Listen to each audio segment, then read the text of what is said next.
A queen so powerful that she seduced the mightiest rulers of Rome. A woman so intelligent that she spoke 9 languages. A leader so strategic that she nearly changed the course of history forever. But here's the twist. Was Cleopatra really Egyptian? More importantly, was she actually the last true pharaoh of Egypt? Or is history hiding something from us? Today we're diving deep into one of the greatest mysteries of ancient civilization. By the end of this video, everything you thought you knew about Cleopatra and ancient Egypt will be completely turned upside down. Let's begin this investigation.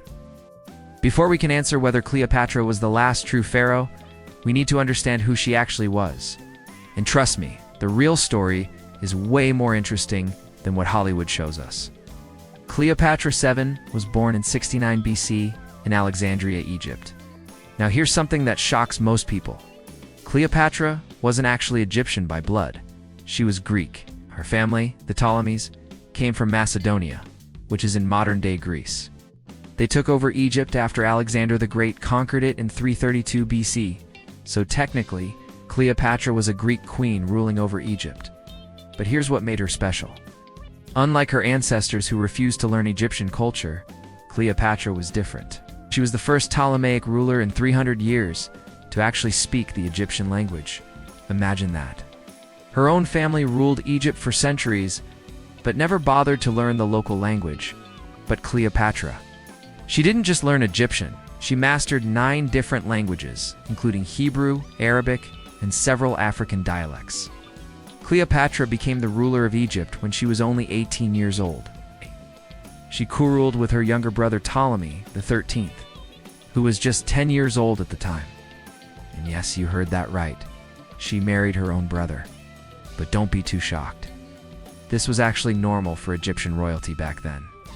They believed it kept the bloodline pure and maintained their connection to the gods. However, things weren't peaceful between the siblings.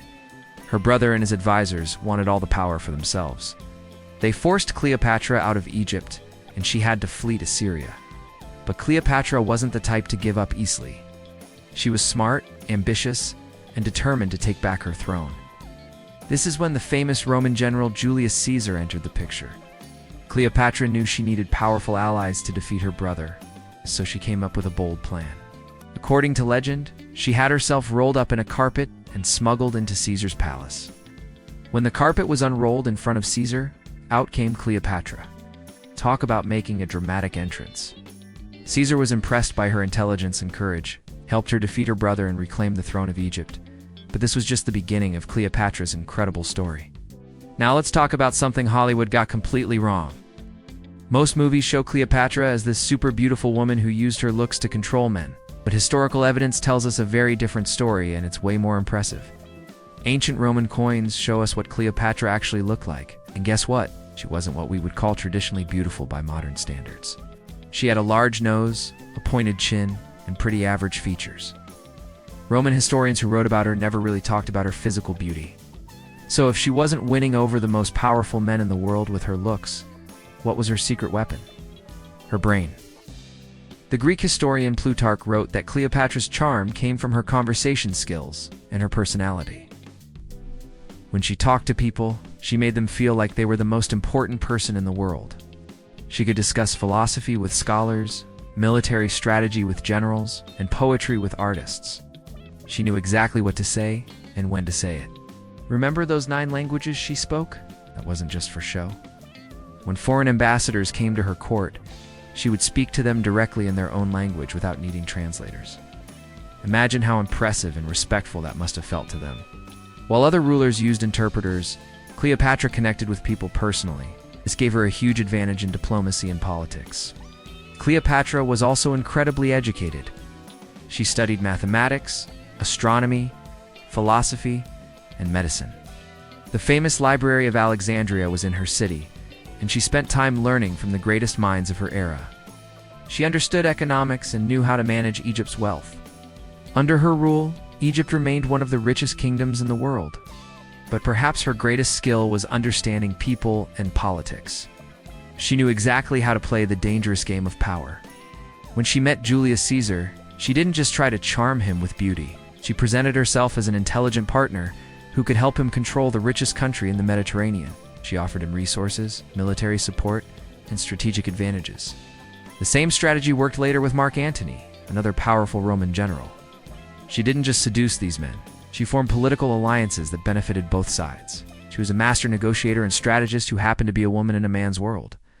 So now that we know who Cleopatra really was, let's talk about how she actually ruled Egypt, because this is super important to understanding whether she deserves the title of the last true pharaoh.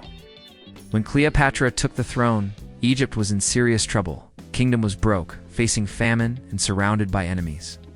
The mighty Roman Empire was expanding and swallowing up countries left and right. Many people thought Egypt would be next, but Cleopatra had other plans. First, she fixed the economy.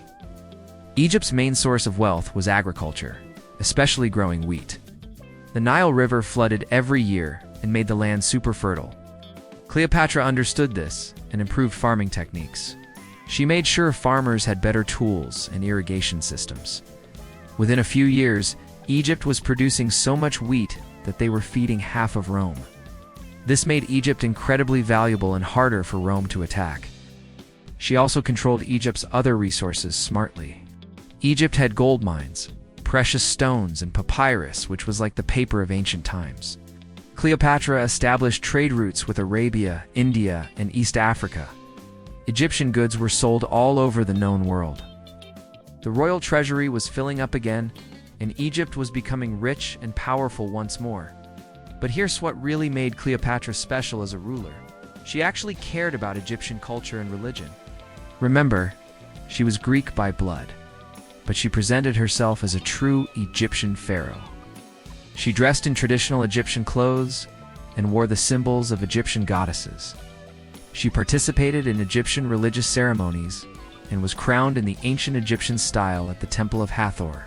Cleopatra even declared herself to be the reincarnation of the goddess Isis, who was the most important goddess in Egyptian religion. The people loved this because previous Ptolemaic rulers had acted like foreigners. But Cleopatra embraced Egyptian identity completely. She built temples, restored old monuments, and supported Egyptian priests. The common people of Egypt saw her as their protector and champion. She made sure there was food during famines, lowered some taxes when times were hard. She settled disputes fairly and listened to complaints from regular citizens. Ancient writings from her time show that Egyptians genuinely respected and loved her as their queen. Under Cleopatra's leadership, Egypt experienced a golden age of prosperity and stability. The kingdom was strong, wealthy, and independent, at least for a while. Now here's where things get really complicated. To understand if Cleopatra was truly the last pharaoh, we need to talk about Egypt's biggest threat, Rome. By the time Cleopatra became queen, Rome wasn't just another country. It was a massive empire that was taking over the entire Mediterranean world. Greece had fallen. North Africa was falling. Syria was falling. And Rome had its eyes set on Egypt next. But why did Rome want Egypt so badly? Simple, Egypt was incredibly rich and strategically important. Remember all that wheat we talked about? Rome's massive population needed food, and Egypt was the breadbasket of the ancient world. Whoever controlled Egypt controlled the food supply of Rome. That's serious power right there. Rome also wanted Egypt's gold, its trade routes, and its strategic location. Egypt connected Africa, Asia, and Europe. It was like controlling the center of the entire ancient world.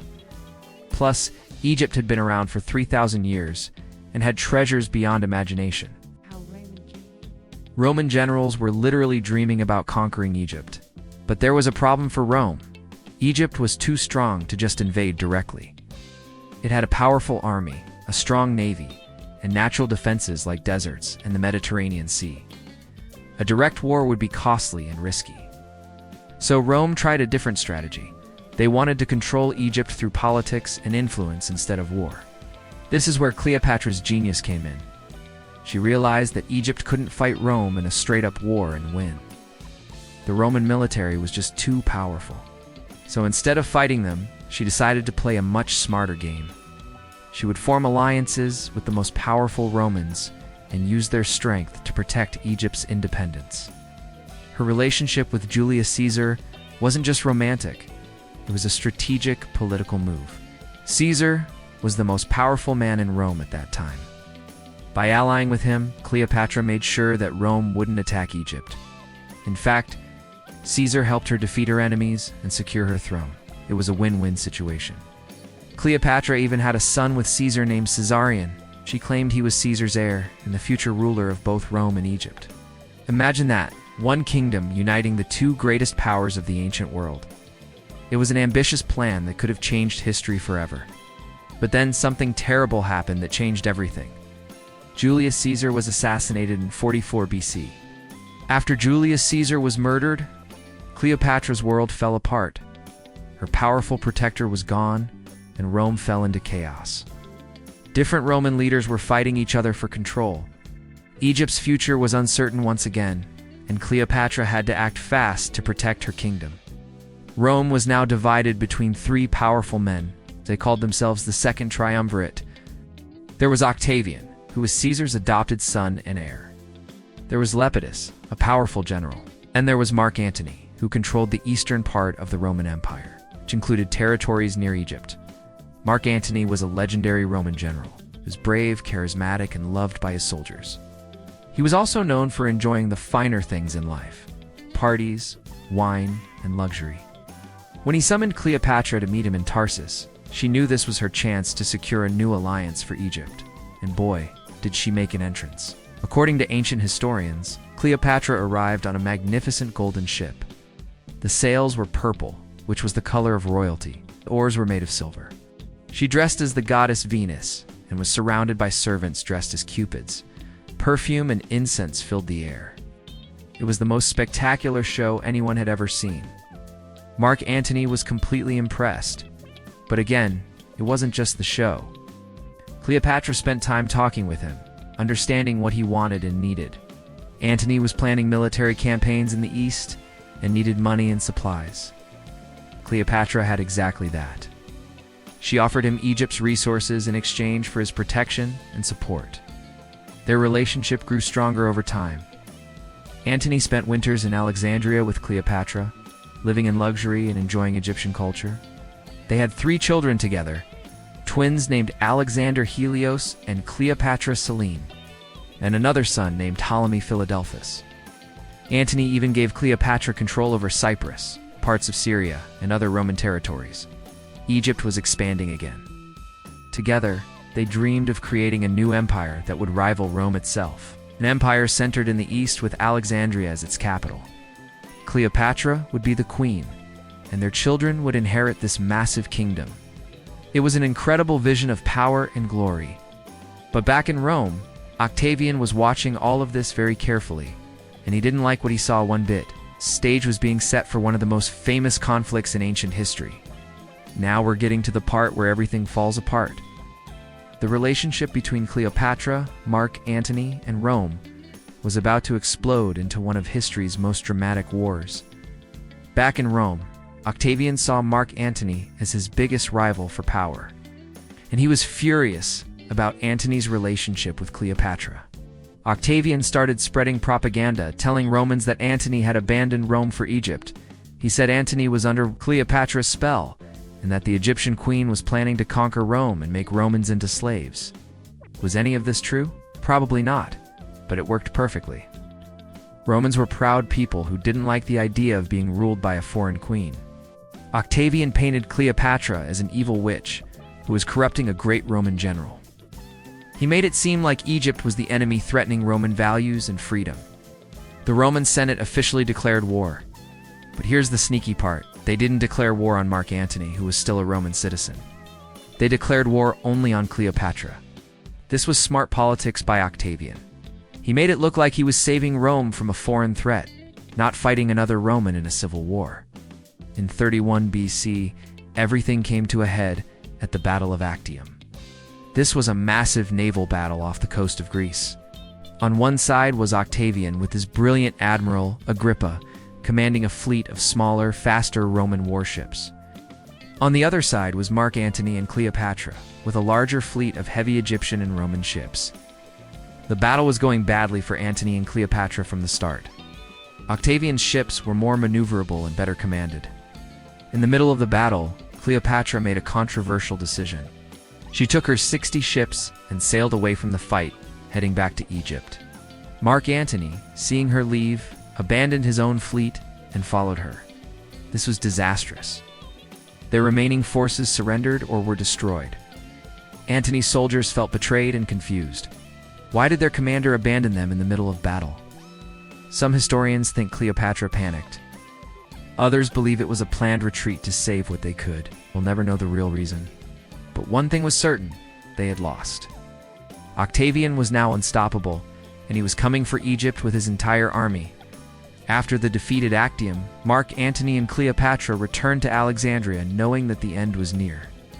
Octavian's army was marching toward Egypt, and there was no way to stop them. The most powerful couple in the ancient world was about to face their final chapter. At first, they tried to negotiate. Cleopatra sent messages to Octavian, offering him treasures and even suggesting that her children could rule Egypt under Roman supervision. She was willing to give up almost everything to save her kingdom and her children's lives. But Octavian wasn't interested in negotiations. He wanted total victory and complete control of Egypt. Mark Antony tried to rally his remaining forces for one last stand. His soldiers were tired, demoralized, and many of them deserted. They knew fighting Octavian was hopeless. Even Antony's own navy switched sides and joined Octavian without fighting. It was like watching everything crumble in slow motion. In August of 30 BC, Octavian's forces entered Alexandria. The city that had stood proud and independent for 3 centuries was falling to Rome. Mark Antony, hearing a false rumor that Cleopatra had killed herself, decided to end his own life. He fell on his sword in the traditional Roman way, but he didn't die immediately. He was carried to Cleopatra, who was hiding in her tomb, and he died in her arms. It was a tragic end for one of Rome's greatest generals. Now Cleopatra was alone. Octavian captured her and kept her under guard. He planned to take her back to Rome as a prisoner, parade her through the streets in chains as part of his victory celebration. For a proud queen who had ruled one of the greatest kingdoms on earth, this was the ultimate humiliation.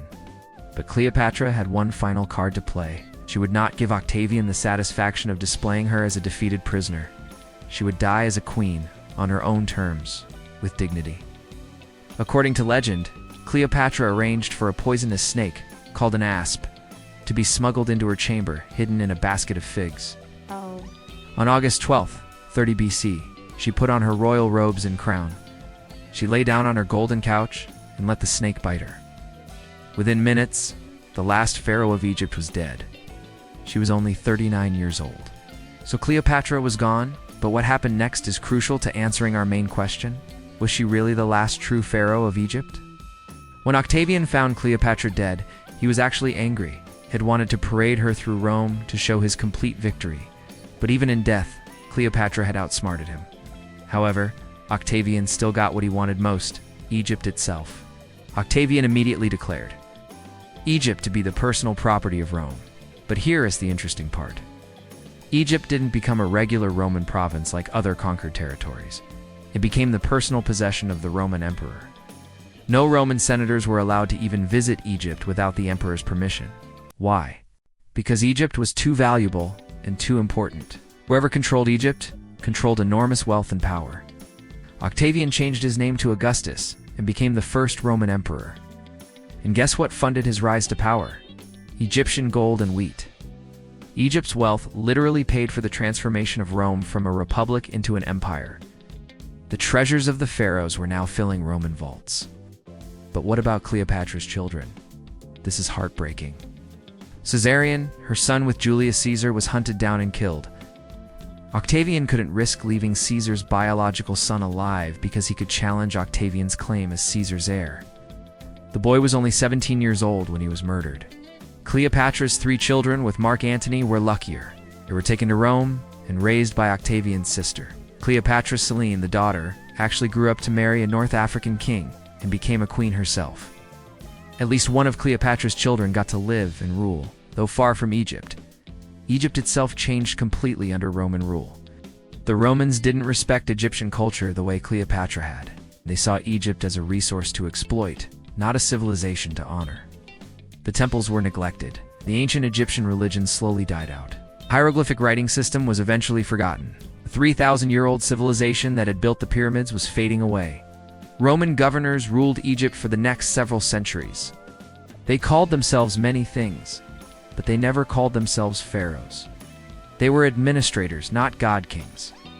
The sacred line of pharaohs that had ruled Egypt since ancient times was broken forever.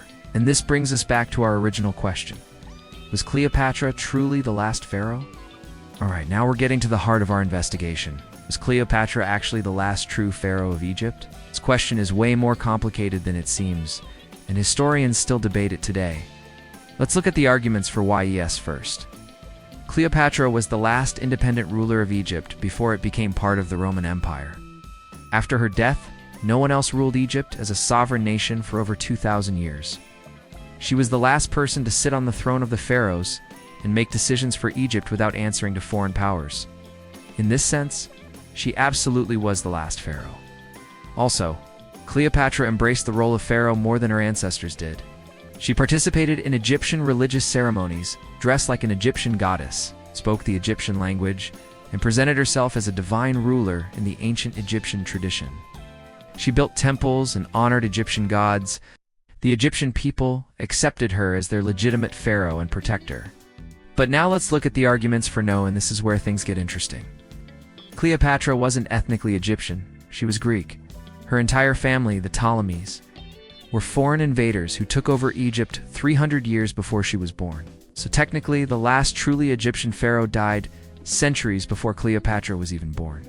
Some historians argue that the real last Egyptian pharaoh was Nectanebo II, ruled from 360 to 343 BC. He was the last native Egyptian to rule Egypt independently before the Persians conquered the country, and then Alexander the Great took over. After that, Egypt was always ruled by foreigners, first the Greeks, then the Romans, then others. There's also another perspective. Some people say the age of the pharaohs really ended when Egypt lost its traditional religion and culture. The pharaohs were unjust political leaders. They were considered living gods who connected the people to the divine world. When Egyptian religion died out under Roman rule and was replaced by Christianity and later Islam, the concept of the pharaoh died with it. So what's the answer? Well, it depends on how you define true pharaoh. If you mean the last independent ruler who held the title and power of pharaoh, then yes, Cleopatra was definitely the last one. But if you mean the last ethnically Egyptian ruler of ancient Egypt, then no, that person lived long before Cleopatra. So here we are at the end of our investigation. Let's bring everything together and give our final answer about Cleopatra and her place in history. Here's what we know for certain. Cleopatra was an extraordinary woman who lived in extraordinary times. She was brilliant, strategic, and fearless. She spoke 9 languages, understood complex politics, and managed to keep Egypt independent for over 20 years, while the Roman Empire was swallowing up the entire world around her. That's incredible when you think about it. She was also the last person to rule Egypt as an independent kingdom. After her death in 30 BC, Egypt became Roman property and never regained its independence. For the next 2,000 years, Egypt would be controlled by Romans, Byzantines, Arabs, Ottomans, and Europeans. Not until the 20th century would Egypt become truly independent again. Ow. Cleopatra was absolutely the last pharaoh of Egypt. She was the last ruler to wear the double crown, the last to be worshipped as a living god, and the last to make Egypt's decisions independently. The institution of the pharaoh, which had existed for 3,000 years, ended with her. But her legacy goes beyond just being the last. Cleopatra showed the world that intelligence and strategy can be more powerful than armies. She proved that a woman could rule one of the greatest kingdoms on earth and hold her own against the mightiest empire in history. She nearly changed the entire course of Western civilization. Her story has inspired countless books, movies, plays, and artworks for over 2,000 years. Everyone knows her name. How many other ancient rulers can you name off the top of your head? Cleopatra's fame has outlasted the Roman Empire itself. In a way, she won after all. So here's our final verdict. Was Cleopatra the last true pharaoh of Egypt? Yes, she was. Maybe not by blood, maybe not by ethnicity, but by every other measure that matters. She held the power, wore the crown, protected her people, and fought until the very end to keep Egypt free. When she died, an entire era of human history died with her. The age of the pharaohs, the age of ancient Egypt, came to an end. That makes Cleopatra one of the most significant figures in all of human history. Thanks for joining me on this historical investigation. What do you think? Let me know in the comments below.